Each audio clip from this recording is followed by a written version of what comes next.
Hello, Officer Scorpio. Welcome to Friday. Thank goodness it's Friday. Well, cloudy, private, and introverted big time this weekend. In fact, it's trigger time for the Scorpios. Trigger time. I just came up with that on the fly, and I love it. The moon is in Libra, so a shift of emotion into the subconscious, into the weeds.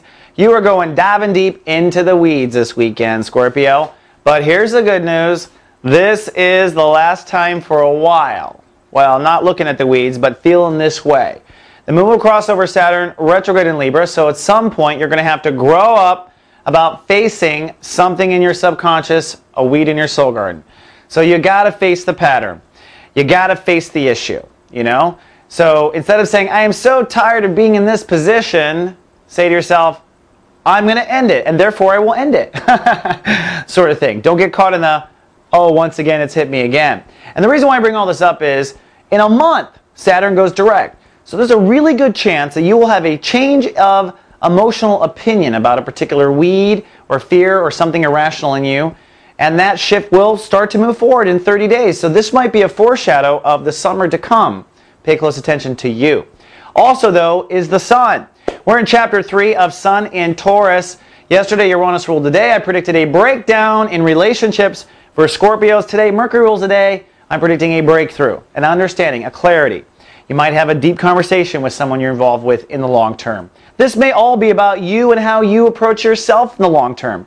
You know, I have a lot of clients who get personal readings, and they're sitting there on the phone with me talking about, my husband did this, and my wife did that, and da-da-da-da, right? Of course, and we all feel that way. But of course, what I say to them is, you picked them. You decided that you weren't good enough for someone that would treat you right or not or whatever. So this is why the 7th house also is the way we treat ourselves. It's directly related to the people we allow to treat us, and today is a Mercury breakthrough day. Now at the same time, I know, right? Jupiter caught in the superstellium, Jupiter, Venus, and Mercury, oh my, showing that Scorpios will be committing to a certain quality of life this weekend. It's time to commit to a certain quality of life. And that's probably the biggest spiritual pressure of the weekend, because I think if you say to yourself, that's it, I'm not living like this anymore, it's got to be this, I think other pieces will fall into place. For instance, if you've got to have this quality of life, well then the whole relationship marriage thing is going to kind of set its own self. And if you have this quality of life, well then whether or not you fall into your weeds kind of sets the tone for that too. So committing to a certain quality of life is kind of the cornerstone to your transformation, and it's probably what maybe gives you a change of heart about your karma.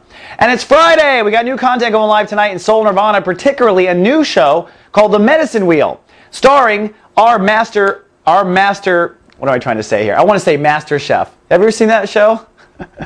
It's not. We call him Master One Feather.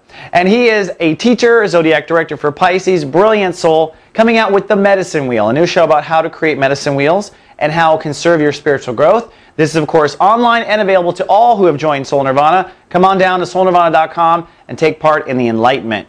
All right, Scorpio, that's all I got for your weekend forecast. Don't be too hard on your partners or spouses. When we come back on Monday, it's go time. Until then, live, love, be.